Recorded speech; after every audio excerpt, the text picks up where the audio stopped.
Hi, எல்லாருக்கும் வணக்கம். என் பேர் Kumar. I am designer. Corel Draw 2019 வருஷம் ட்ரைனிங் கிளாஸ்ல இன்னைக்கு நாம பார்க்க போறது எடிட் மெனு. போன கிளாஸ்ல பார்த்த மாதிரி ஃபைல் மெனு எவ்வளவு ஈஸியோ அதே மாதிரி தான் எடிட் மெனு. ரொம்ப ஈஸி தான். இதுல Corel Drawக்கு உரிய ஒரு சில ஆப்ஷன்ஸ் இருக்கு. ஸோ Corel Draw ஓபன் பண்றேன், எடிட் மெனு பார்க்கலாம். ஓகே, இதுல மென்ஷன் பண்ணி வச்சிருக்க ஆப்ஷன் தான் நம்ம பார்க்க போறோம். அடிக்கடி யூஸ் பண்ற ஆப்ஷன்ஸ். சரியா? ரைட் சைடுல ஷார்ட்கட் இருக்கு, பார்த்து வச்சுக்கோங்க. இதுல ஸ்பெஷலா புதுசா எதுவும் கஸ்டம் ஷார்ட்கட் எதுவுமே நான் கிரியேட் பண்ணல. எல்லாமே Corel Drawவோட ஷார்ட்கட் தான். சரியா? அன்டூ, ரீடூ, ரிப்பீட் இந்த மாதிரி ஈஸி ஆப்ஷன்ஸ் இருக்குது. இதை நம்ம இப்பயே பார்த்துடலாம். உதாரணத்துக்கு நான் ஒரு 3 பாக்ஸ் கிரியேட் பண்ணியிருக்கேன். ஒரு க்ரீன், பிங்க், ப்ளூ. ஓகே, 3 கலரில் இருக்குது. ஸோ இப்போ இது ஒரு டிசைன் அப்படின்னா இதை நீங்கள் ஏதாவது அங்கங்கே மூவ் பண்ணிங்கனாலோ இல்லைனா ஆல்ரெடி ஒர்க் பண்ணி வச்சுருக்கிற ஃபைலை அங்கங்கே மூவ் பண்ணி ஏதாவது சேஞ்ச் பண்ணிட்டீங்கனாலோ பழைய நிலைமைக்கு கொண்டு வரதுக்கு அன்டூ. சரியா? இது டிஃபால்ட்டான விண்டோஸ் ஆப்ஷன், எல்லாருக்கும் தெரியும் நம்புறேன். எல்லா சாஃப்ட்வேர்ஸ்லுமே இந்த ஆப்ஷன்ஸ் இருக்கும். கண்ட்ரோல் இசட் நம்ம கொடுத்தோம் அப்படின்னா ஃபர்ஸ்ட் நான் கிரியேட் பண்ணும்போது எப்படி இருந்துச்சோ அந்த நிலைமைக்கு வரும். சரியா? இதுதான் அன்டூ, அதாவது கண்ட்ரோல் இசட் ஷார்ட்கட்டோட ஒர்க் பண்ணுற ஒரு ஆப்ஷன். சரியா? ரீடோ அப்படிங்கிறது நீங்கள் ஏற்கனவே ஓப்பன் பண்ணி வச்ச ஃபைலில் எல்லா சேஞ்சஸும் பண்ணிவிட்டு பழைய நிலைமைக்கு கொண்டு வரதுக்கு அன்டூ. சரியா? இப்போ பழைய நிலைமைக்கு வந்ததுக்கு அப்புறம், அதாவது அன்டூ யூஸ் பண்ணதுக்கு அப்புறம் நீங்கள் புதுசாக என்னெல்லாம் சேஞ்ச் பண்ணீங்களோ அகைன் அதை எடுக்கணும்னா அதுக்கு ரீடோ. சரியா? Reverse the last action, repeat the last action அப்படிங்கிறது இதோட டெஃபினேஷன். சரியா? கண்ட்ரோல் ஷிஃப்ட் இசட் கொடுத்தேன்னா பழையபடி கலர் ஃபில் ஆகி அங்கங்கே மூவ் பண்ணதெல்லாம் மறுபடியும் வரும். சில டைமில் அன்டூ தேவைப்படும், சில டைமில் ரீடூ தேவைப்படும். ஸோ எந்த டைம் உங்களுக்கு எப்படிங்கிறத நீங்கள் பார்த்து வச்சுக்கோங்க. அடுத்து பார்த்தீங்கன்னா ரிப்பீட். இதோட ஷார்ட்கட் வந்து ஆர். ஓகே, இதோட விட்த் வந்து 2, ஹைட் வந்து 4 இன்ச். சரியா? இந்த மாதிரி இருக்குது. இதை நான் அப்படியே இங்கே மூவ் பண்ணியிருக்கேன்னா இதே மூவ்மெண்ட்டில் போய்கிட்டே இருக்கும். கண்ட்ரோல் ஆர் ப்ரெஸ் பண்ணிங்கன்னா அதே ஆங்கிளில் கீழே போய்கிட்டே இருக்கும். ஓகே, இப்போ பழையபடி இதை கொஞ்சம் இப்படி மூவ் பண்ணி வச்சோம் அப்படின்னா பழையபடி அதே பொசிஷனில் போயிட்டுருக்கும். இல்லை அப்படின்னா கொஞ்சம் பெருசு பண்ணிங்க அப்படின்னா திருப்பி கண்ட்ரோல் ஆர் கொடுத்தீங்கன்னா அதே சைஸில் ஸ்கேல் பெருசாகிக்கிட்டே இருக்கும். சரியா? இப்போ இன்னொரு ஆப்ஷன் இருக்குது. இதில் நான் ஒரு ப்ளஸ் எடுத்து நான் ஒரு காப்பி எடுத்துட்டேன். அகைன் ஒரு ப்ளஸ் எடுத்து இன்னொரு காப்பி எடுத்தேன். சரியா? இப்போ 3 பாக்ஸ் இருக்குது நம்மகிட்ட. 3 பாக்ஸ் இருக்குது. இது ஒரு 3 விட்ஜெட் இல்லைனா டிசைன் இல்லைனா ஒரு ஏதோ ஒன்று ஒரு 30 போல் இருக்குன்னு வச்சுக்கோங்களேன்.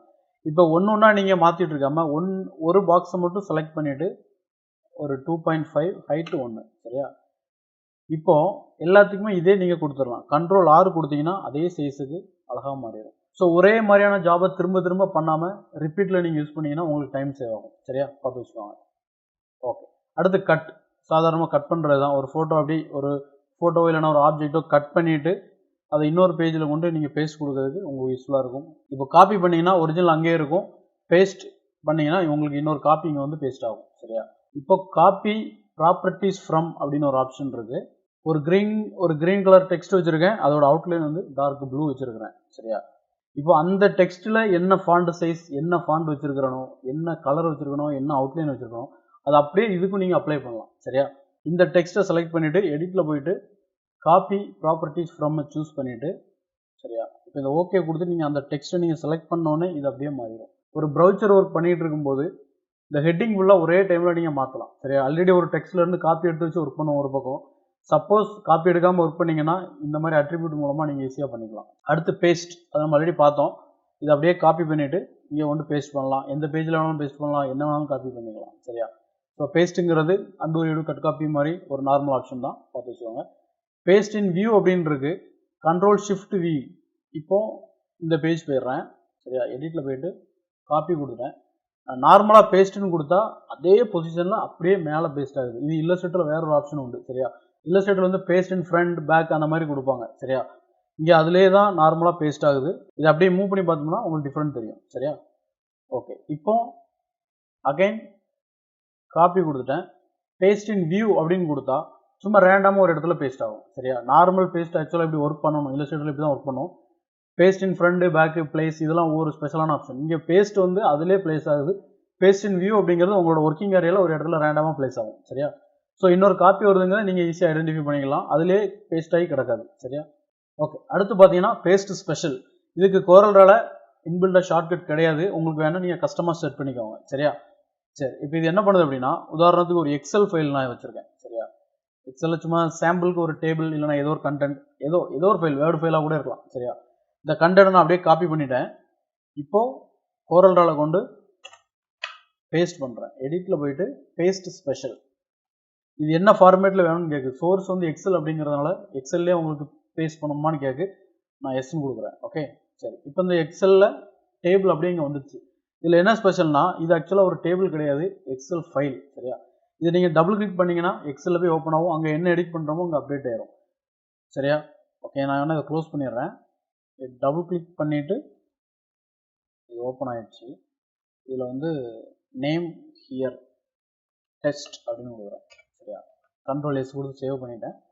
இப்போ பார்த்தீங்கன்னா அது இங்கே அப்டேட் ஆயிடும். ஸோ இதில் ஏதாவது ஒரு டேபிள் நீங்கள் ப்ளேஸ் பண்ணிங்கன்னா அதை அப்படியே கொடுக்கலாம்.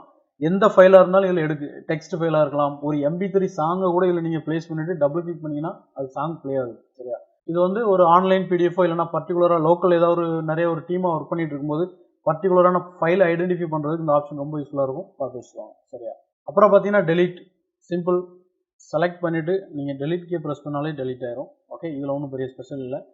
அடுத்து டூப்ளிகேட், க்ளோன் ரெண்டு இருக்குது. இதில் ஃபஸ்ட்டு க்ளோன் அப்படிங்கிறத பார்க்கலாம். உதாரணத்துக்கு நான் இப்படி ஒரு பாக்ஸ் வச்சுருக்கேன். சரியா, இது ஒரு க்ரீன். ஓகே, இப்போ இது செலக்ட் பண்ணிவிட்டு எடிட்டில் போயிட்டு க்ளோன் அப்படின்னு கொடுக்குறேன். ஜஸ்ட் ஒரு காப்பி வரும். இந்த காப்பிக்கு வந்து ஒரு டைரக்ஷனில் இது பேஸ்ட் ஆகுது. சரியா, இந்த டைரக்ஷனை மாற்றணும் அப்படின்னா நீங்கள் அழகாக மாற்றிக்கலாம். அதுக்கு தான் இந்த வேல்யூ. இதை வந்து நான் ப்ராப்பர்ட்டி பார் வரும்போது இதை ஷார்ட்டாக முடிச்சிட்டேன். இந்த எக்ஸாம்பிளோட சொல்லணும் அப்படிங்கிறதுக்காக தான் அந்த கிளாஸில் நான் ஷார்ட்டாக முடித்தேன். ஸோ இதை பார்த்தீங்கன்னா இப்போ ஒரு 5 கொடுக்குறேன். சரியா, இப்போ அகைன் செலக்ட் பண்ணிவிட்டு எடிட்டில் போய்ட்டு க்ளோன் அப்படின்னு கொடுத்தா 5. ஏன் கொஞ்சம் மேலே ஏறி இருக்குன்னா இந்த வேல்யூ நான் 0 பண்ணணும். ஓகே, இப்போ நான் வந்து செலக்ட் பண்ணிவிட்டு க்ளோன் கொடுத்தேன் அப்படின்னா ரைட் சைடில் வரும். சரியா, இப்போ ஒன்று வந்ததுக்கப்புறம் நீங்கள் அகைன் டூப்ளிகேட், அதாவது கண்ட்ரோல் D கொடுத்தீங்க அப்படின்னா இது அப்படியே ரிப்பீட் ஆகிட்டே இருக்கும். ஸோ ஒரு செக்ஷன் அப்படியே காப்பி எடுத்துகிட்டு நீங்கள் க்ளோன் பண்ணிவிட்டு அப்படியே ரிப்பீட் அடிச்சிட்டே இருக்கும். சரியா, சரி, இந்த க்ளோன் பண்ணும்போது உங்களுக்கு என்ன பொசிஷனில் வேணும் அப்படிங்கிறத நீங்கள் ப்ராப்பர்ட்டி பாரில் மேலே வேலையை என்ட்ரு பண்ணிடுங்க. அதுக்கேற்ற மாதிரி உங்களுக்கு வரும். அடுத்து பார்த்தீங்கன்னா செலக்ட் ஆல். இந்த செலக்ட் ஆலில் டெக்ஸ்ட், ஆப்ஜெக்ட் இந்த ரெண்டு தான் ரொம்ப தேவை. ஆப்ஜெக்ட்னா எல்லாமே செலக்ட் ஆகும். சரியா, இதில் டெக்ஸ்ட்டு மோஸ்ட்லி நம்ம அடிக்கடி யூஸ் பண்ணுவோம். ஒரு டிசைன் பண்ணி முடிச்சுட்டு டெக்ஸ்ட்டை மட்டும் செலக்ட் பண்ணி கன்வெர்ட் டு கர்வ் பண்ணிட்டு தான் அடுத்து பிரிண்டிங்க்கு நம்ம கொடுப்போம். சரியா, ஸோ அந்த டைமில் இந்த ஆப்ஷன் ரொம்ப யூஸ்ஃபுல்லாக இருக்கும் ஒர்க்கிங் டைமில். மற்ற ஆப்ஷன் ஒன்றும் பெரிய அளவில் தேவைப்படாது. இப்போ பார்த்தீங்கன்னா செலக்ட் ஆலில் டெக்ஸ்ட்னு கொடுத்தா டெக்ஸ்ட் மட்டும் செலக்ட் ஆகும். ரைட் கிளிக் பண்ணிவிட்டு கன்வெர்ட் டு கர்வ் கொடுத்தீங்கன்னா இது அப்படியே ஒரு ஷேப்பாக மாறிடும். சரியா, அதாவது ஒரு ஆப்ஜெக்டாக மாறிடும் ஃபாண்ட்டில் இருந்து. அப்போ ஃபாண்ட் மிஸ்ஸிங் ப்ராப்ளம் காமிக்காது. சரியா, எஸ் இந்த மாதிரி ஆகும். ஓகே, அடுத்து பார்த்தீங்கன்னா find and replace. Find and ரீப்ளேஸில் இப்போ நான் ஒரு டெக்ஸ்ட் ஏதாவது ஃபைண்ட் பண்ணணும் அப்படின்னா பேஸ்ட்னு கொடுத்துட்டு ஃபைண்டுன்னு கொடுத்தீங்கன்னா உங்களுக்கு பேஸ்ட் எங்கே இருக்கலாம் காமிக்கும். இது MS வேர்டில் உள்ள ஒரு ஆப்ஷன் தான். சரியா, இதில் ரீப்ளேஸ் பண்ணணும் அப்படின்னா ரீப்ளேஸை கிளிக் பண்ணிவிட்டு Corel பேஸ்ட் அப்படின்னு வச்சுருக்கேன். இதில் ரீப்ளேஸ் ஆல் எங்கெல்லாம் பேஸ்ட் இருந்துச்சோ அங்கெல்லாம் Corel பேஸ்ட் அப்படின்னு மாறிடும். சரியா, அண்டு கொடுத்துக்கிறேன். ஸோ ஃபைண்ட் அண்ட் ரீப்ளேஸ் நிறைய டெக்ஸ்ட் வச்சு ஒர்க் பண்ணிட்டு இருக்கும்போது தேவைப்படலாம், பார்த்து வச்சுக்கோங்க. ஓகே, அடுத்து ஸ்டெப் அண்ட் ரிப்பீட் அப்படின்னு ஒரு ஆப்ஷன் இருக்குது. இது ரொம்ப தேவையான ஒரு ஆப்ஷன்.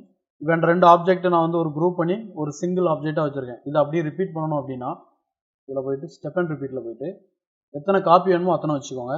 அப்ளைன்னு கொடுத்துட்டோன்னா உங்களுக்கு அந்த காப்பி கிரியேட் ஆகும். இதோட டிஸ்டன்ஸை நீங்கள் கம்மி பண்ணிட்டோ அட்ஜஸ்ட் பண்ணிட்டோ ஒரு 3 வச்சுருக்கிறேன். இப்போ அப்ளை கொடுக்குறேன். ஸோ இந்த மாதிரி வரும். ஒரே ஆப்ஜெக்டை மல்டிபிள் காப்பி எடுக்கணும் அப்படின்னா வேல்யூ கொடுத்து அட் எ டைமில் எடுக்கிறதுக்கு இந்த ஆப்ஷன் ரொம்ப யூஸ்ஃபுல்லாக இருக்கும்.